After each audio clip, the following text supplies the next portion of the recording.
యుద్ధంలో big twist చోటు చేసుకుంది. హార్ముజ్ జలసంధి మళ్ళీ క్లోజ్ అయింది. నిన్న ఇదే సమయానికల్లా హార్ముజ్ జలసంధిని ఇరాన్ ఓపెన్ చేసింది.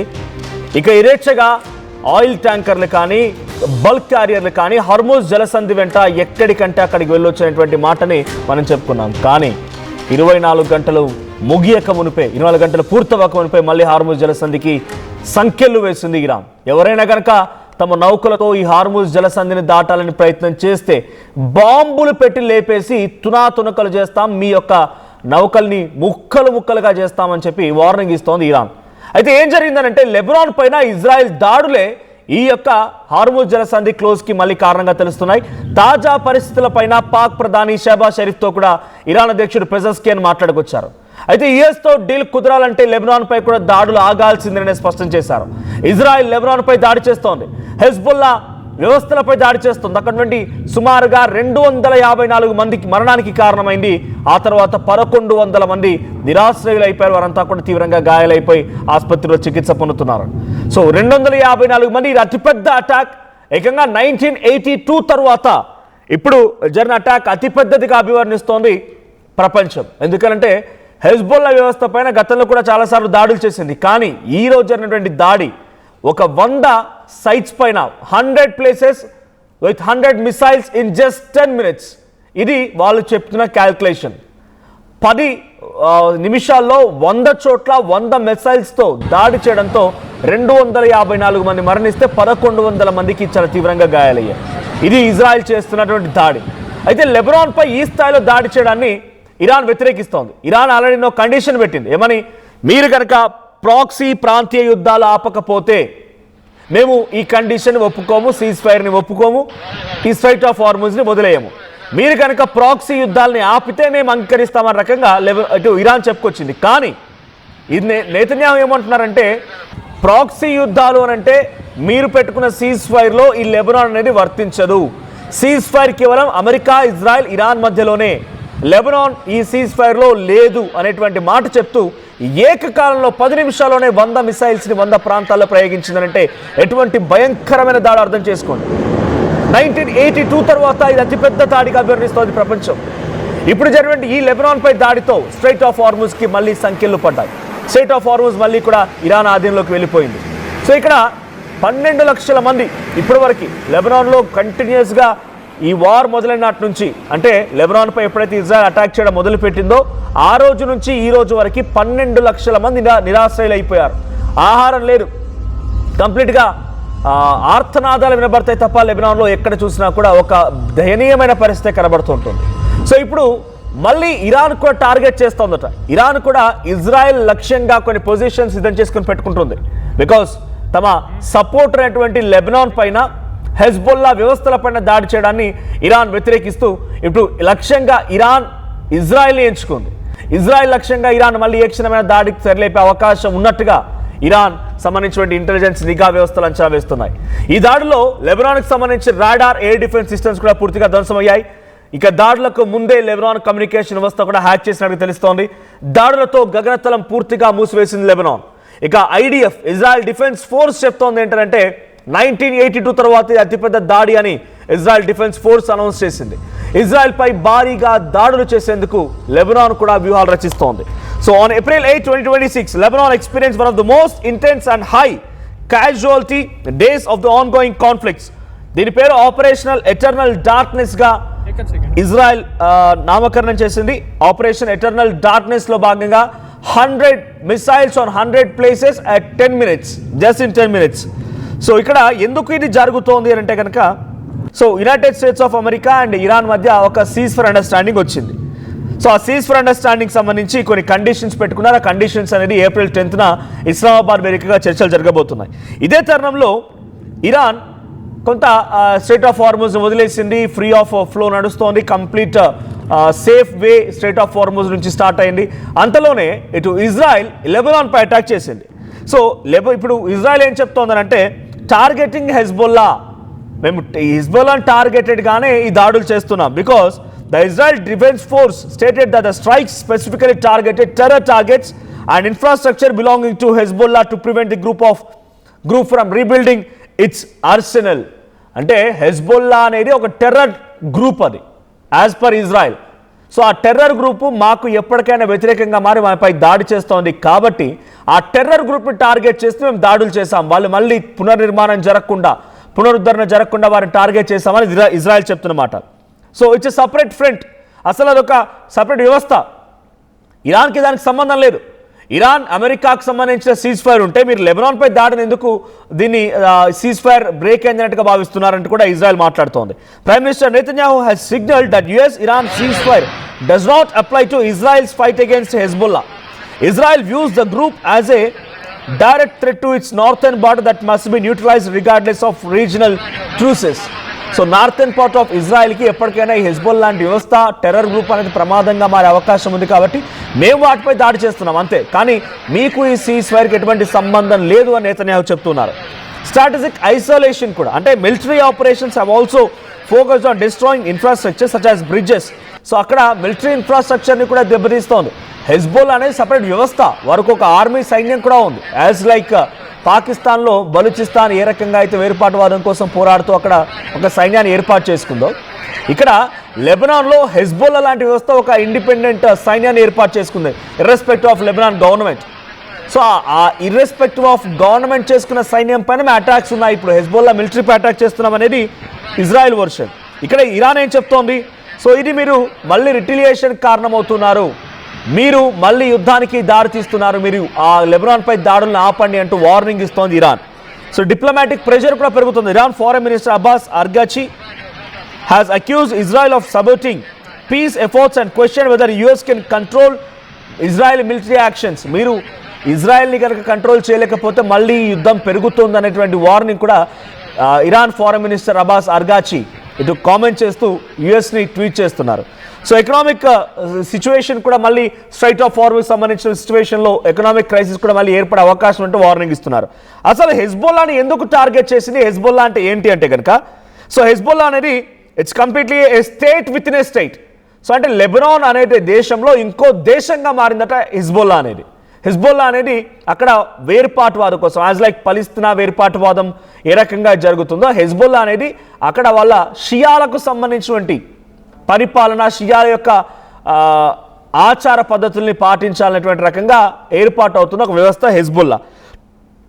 So it's a hybrid entity, it's simultaneously Shia Islamist political party. It's a political party, Shia Islamic political party, a social service provider and a powerful paramilitary force Hezbollah అనేది. So it was formed in 1982, 1985లో దీన్ని ప్రారంభించబడింది. So అప్పటి వరకు దీనికి support చేశారు మరి ఈ షియా ఇస్లామిస్ట్ సంబంధించినటువంటి ఈ పొలిటికల్ పార్టీకి అంటే IRGs, Islamic revolutionary guards and corps అనేటువంటి సహాయంతోనే ఇది స్టార్ట్ అయింది. So to fight the Israel occupation of southern Lebanon. So దక్షిణ లెబనాన్ని ఇజ్రాయెల్ ఆక్యుపై చేసింది కాబట్టి దాని నుంచి ఆ లెబనాన్ విడిపించడం కోసం ఏర్పాటు చేసిందే ఈ హెజ్బోల్లా అనేటువంటి వ్యవస్థ. ఆల్రెడీ ఇజ్రాయెల్ లెబనాన్ని కొంత ఆక్యుపై చేసింది, దక్షిణ లెబనాన్, సౌతర్న్ లెబనాన్ని, దాన్ని విడిపించడం కోసం ఏర్పాటు చేసింది ఈ హెజ్బోల్లా. ఈ హెజ్బోల్లా అనేది ఇజ్రాయెల్కి వ్యతిరేకంగా మారుతుంది. బికాజ్ ఇజ్రాయెల్ ఆల్రెడీ సౌతర్న్ లెబనాన్ని ఆక్యుపై చేసింది కాబట్టి దానికోసం పోరాడుతూ హెజ్బోల్లా షియా ఇస్లామిక్ పార్టీగా రూపొందడం, ఆ తర్వాత ఐఆర్జీసీ దీనికి సహాయం చేయడం, వాళ్ళకి వెపన్స్ అందించడం, ఇలా ప్రతిసారి కూడా ఇజ్రాయెల్ని వాళ్ళు టార్గెట్ చేస్తూ అటాక్ చేసే అవకాశం కూడా ఉందని ఇజ్రాయెల్ భావిస్తోంది. సో ఇటు ఇరాన్తో కనెక్షన్ ఏంటంటే crown jewel of Iran's axis of resistance, Iran provides the bulk of its funding, hi-tech weaponry and training. Hezbollah is much more powerful than actual Lebanese national army. లెబనాన్లో ఉన్నటువంటి దేశానికి సంబంధించిన army కంటే కూడా ఈ హెజ్బోల్లా ఏర్పాటు చేసుకున్న ఆర్మీ చాలా పవర్ఫుల్ అని ఇరాన్ నేతృత్వంలో వాళ్ళకి టెక్నాలజీ రావడం, వెపన్స్ రావడం వల్ల అన్నీ కూడా వాళ్ళు సమకూర్చుకొని లెబనాన్లో ఉన్నటువంటి దేశం చేత నడపబడుతున్న ఆర్మీ, గవర్నమెంట్ రూల్డ్ ఆర్మీ కంటే కూడా ఈ హెజ్బోల్లా ఆర్మీ చాలా బలమైంది అని ఇజ్రాయెల్ భావిస్తోంది.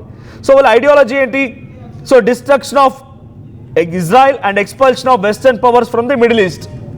సో మిడిల్ ఈస్టర్న్ కంట్రీస్లో అటు పాశ్చాత్య అంటే లైక్ ఇజ్రాయెల్కి సంబంధించిన పవర్ కానీ లేకపోతే అమెరికన్ పవర్స్ కానీ ఇక్కడ లేకుండా చేయడమే ఈ హెజ్బోల్లా ముఖ్య ఉద్దేశం. సో అందుకే వాళ్ళు పెద్ద మొత్తంలో ఇజ్రాయెల్పై వరుసగా అటాక్ చేస్తున్నారు కూడా.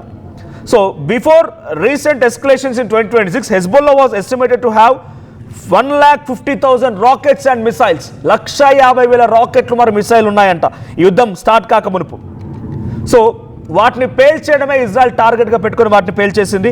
సో బార్డర్ సెక్యూరిటీ డిస్ప్లేస్మెంట్ సుమారుగా 60,000 Israelis to flea there homes. అంటే 2023 నుంచి ఇప్పటి వరకు సౌత్ అండ్ లెబనాన్లో ఉన్నటువంటి ఇజ్రాయిల్స్లో 60,000 మంది కుటుంబాలు ఆ ప్రాంతాన్ని వదిలేసి వెళ్ళిపోయాట డ్యూ టు హెజ్బొల్లా. సో ఇటు 2026 ఎస్కలేషన్ ఎలా ఉందనంటే సుప్రీం కోర్టు అలీ ఖమేనీ మరణం తర్వాత మళ్ళీ ఆపరేషన్ ఎటర్నల్ డార్క్నెస్ అని ఇజ్రాయెల్ మొదలు పెడితే అటువైపు నుంచి హెజ్బొల్లా కూడా తమ మిలిటరీ క్యాపబిలిటీస్ని పెంచుకొని దాడి చేయడం మొదలుపెట్టింది. సో ఇప్పుడు ఇంకా ఈ దాడి కొనసాగుతుంది. అటు హెజ్బొల్లా వ్యవస్థల పైన, హెజ్బొల్లా టెర్రర్ క్యాంప్స్ పైన దాడి చేస్తున్నామని నేతన్యాహు చెప్తున్నారు. కానీ ప్రాక్సీ దేశాల ప్రాంతీయ విభేదాలను, యుద్ధాలని ఆపాలని చెప్పిన డొనాల్డ్ ట్రంప్ అండ్ అటు ఇరాన్ సంబంధించినటువంటి అగ్రిమెంట్లో భాగంగా ఇది బ్రేక్ చేశారు కాబట్టి మళ్ళీ స్ట్రైట్ ఆఫ్ హార్ముజ్ క్లోజ్ అయింది. సో నేతన్యాహు మాత్రం ఇది ఎట్టి పరిస్థితుల్లో లెబనాన్పై దాడిని సీజ్ ఫైర్ కిందికి రాదు, అమెరికా ఇరాన్ మధ్య ఉన్నటువంటి సీజ్ ఫైర్ అగ్రిమెంట్కి దీనికి ఎటువంటి సంబంధం లేదు, సో నన్ను నేను కాపాడుకోవడానికి నేను లెబనాన్పై దాడి చేస్తానని చెప్పి నేతన్యాహు చెప్తున్నారు. బట్ ఇరాన్ ఆల్రెడీ సీరియస్ అయింది. ఇరాన్ మళ్ళీ ఏ క్షణమైనా ఇజ్రాయెల్ పైన ఎక్కుపెట్టే విధంగా దాడి చేసే అవకాశం కూడా కనబడుతుంది అనేది అటు ఇజ్రాయెల్ ఇంటెలిజెన్స్ నిఘా వ్యవస్థ, ముసాద్ లాంటి అద్భుతమైన ఇంటెలిజెన్స్ వ్యవస్థ అంచనా వేస్తోంది. సో ఇరాన్ మళ్ళీ ట్రిగర్ పై వేలు పెట్టి సిద్ధంగా ఉంది. ఏ క్షణమైన మళ్ళీ మిసైల్స్ కురిసే అవకాశం ఉంది. స్ట్రైట్ ఆఫ్ హార్ముజ్ వెంట మళ్ళీ కనుక నౌకలు తిరిగితే నేను వాటిని పేల్చేస్తాను, తునాతునకలు చేస్తానని వార్నింగ్ కూడా ఇస్తోంది. సో ఈ నేపథ్యంలో సీజ్ ఫైర్ లేదు, ఏం లేదు, అంతా మళ్ళీ మామూలుగా గతంలో మాదిరిగానే ఎట్టి పరిస్థితుల్లో నౌకలు దాడడానికి వీల్లేదన్నట్టుగా ఇరాన్ ఒక హెచ్చరిక జారీ చేసింది. ఇక్కడ మనం చూస్తున్నాం కండిషన్ నెంబర్ 7. ఆ 7 నెంబర్ గమనించండి. ప్రాంతీయ ప్రాక్సీ యుద్ధాల ముగింపు అంటే ఇక్కడ ప్రాక్సీ ఇన్ ద సెన్స్ వాళ్ళకి సపోర్టర్స్, ఇరాన్ సపోర్టర్స్ అయినటువంటి హమాస్, హెజ్బుల్లా, హౌతీలకు సంబంధించిన వాటిపైన దాడి చేయకూడదు, ఆ ప్రాంతీయ యుద్ధాలని కూడా ఆపాలనే రకంగా ఇటు లెబనాన్ పైన కూడా దాడిని ఆపాలనే రకంగా ఇరాన్ కండిషన్ పెట్టింది. కానీ ఆ కండిషన్ని ఇప్పుడు ఇజ్రాయెల్ బ్రేక్ చేసింది. మరి ఇరాన్ రియాక్షన్ ఏముంటుంది, ఏ రకంగా జరుగుతుంది చూడాలి. బట్ స్ట్రైట్ ఆఫ్ హార్ముజ్ మళ్ళీ మూతపడింది. స్ట్రైట్ ఆఫ్ హార్ముజ్ మళ్ళీ తిరిగి ఓపెన్ అవ్వాలి అంటే కనుక లెబనాన్పై దాడులు ఆపాల్సింది. కానీ అటు డొనాల్డ్ ట్రంప్ ఏం చెప్తున్నారంటే అంతా సిద్ధంగా ఉంది, వర్కబుల్ బేసిస్గానే ఉన్నాయి, నెగోషియేషన్ చేద్దాం, 10వ తేదీన పాకిస్తాన్కి వస్తున్నా అక్కడ కూర్చొని మాట్లాడదామని డొనాల్డ్ ట్రంప్ అంటారు. కానీ ఆ కండిషన్స్ని బ్రేక్ చేసిన ఇజ్రాయెల్ మాట, ఇప్పుడు డొనాల్డ్ ట్రంప్ మాట ఇజ్రాయెల్ వినడం లేదా అనే రకంగా సంకేతం ఇస్తోంది. సో ఇజ్రాయెల్ కూడా కావాలని మరింతగా రెచ్చగొడుతోందా అనే రకం కూడా కనబడుతోందని చెప్పి చాలామంది భావిస్తున్నారు. సో ఒకసారి పాక్ పిఎన్ ట్వీట్ కూడా ఉంది, ఒకసారి పాక్ పిఎన్ ట్వీట్ కూడా చూద్దాం. సో ఆన్ ఏప్రిల్ 10th మనం డైరెక్ట్గా నెగోషియేషన్స్ కూర్చున్నాం, ఇస్లామాబాద్ వేదికగా ఈ డిస్కషన్ జరగబోతున్నది పాక్ పిఎన్ ట్వీట్ చేశారు. సో తాజా పరిస్థితులపైన మళ్ళీ ఆయన రియాక్ట్ అయినట్టు తెలుస్తోంది పెజాస్కియాన్తో భేటీ తర్వాత. సో పెజాస్కియాన్తో ఆయన డిస్కషన్ తర్వాత మళ్ళీ ట్వీట్ చేశారు. సో యుఎస్తో డీల్ కుదరాలంటే లెబనాన్పై దాడులు ఆగాల్సిందేనని చెప్పి డైరెక్ట్గా ఇరాన్ పెజస్కియాన్ హెచ్చరించినట్టు తెలుస్తోంది. సీజ్ ఫైర్ ఉల్లంఘనలపైన పాక్ ప్రధాని షెహబాజ్ షరీఫ్ కూడా అసంతృప్తిగా ఉన్నాడు. సో నేనేదో ప్రయత్నం చేసి దీన్ని సీజ్ ఫైర్ దిశగా తీసుకెళ్దాము, సీజ్ ఫైర్ తీసుకొచ్చి ప్రపంచ శాంతి కోసం ప్రయత్నం చేద్దామనేటువంటి ఆలోచనతో నేనుంటే మళ్ళీ ఎందుకు ఇజ్రాయెల్ లెబనాన్పై దాడి చేస్తోంది, హెజ్బొల్లా వ్యవస్థను టార్గెట్ చేస్తోందని చెప్పి పాక్ ప్రధాని కూడా కొంత అసంతృప్తిలో ఉంటూ ఒక ట్వీట్ కూడా చేసినట్టు తెలుస్తోంది. సో పెజస్కియాన్తో పాక్ ప్రధాని ఫోన్లో మాట్లాడుకొచ్చారు. మీరు కనుక యుద్ధం ఆగిపోవాలని చెప్పి సీజ్ ఫైర్కి తెరలేపితే ఓన్లీ ఆన్ వన్ బేసిస్, మీరు లెబనాన్పై కూడా దాడిని ఆపాల్సిందే, నా ప్రతి కండిషన్ని మీరు యాక్సెప్ట్ చేస్తేనే స్ట్రైట్ ఆఫ్ హార్ముజ్ వదిలేస్తారు, లేదంటే మళ్ళీ స్ట్రైట్ ఆఫ్ హార్ముజ్కి సంఖ్యలు తప్పవన్నట్టుగా సంఖ్యలు వేసుకొని కూర్చుంది ఇరాన్. చూద్దాం మరి ఏం జరుగుద్దో.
రైట్, ఇజ్రాయెల్ మాత్రం మీరు సీజ్ ఫైర్ చేసుకుంటే నాకు పెద్ద ప్రమాదం పొంచి ఉంది, నేను ప్రమాదం నెట్టవేయబడుతున్నా అని చెప్పి ఇజ్రాయెల్ చెప్తోంది. కానీ ఈ లెబనాన్ పై దాడిని మొత్తంగా సీజ్ ఫైర్ బ్రేక్ అయిందన్నట్టుగా అందరూ భావిస్తున్నారు. ఒకసారి మనం షెహబాజ్ షరీఫ్ పాకిస్తాన్ ప్రధాని ట్వీట్ చూస్తున్నాం.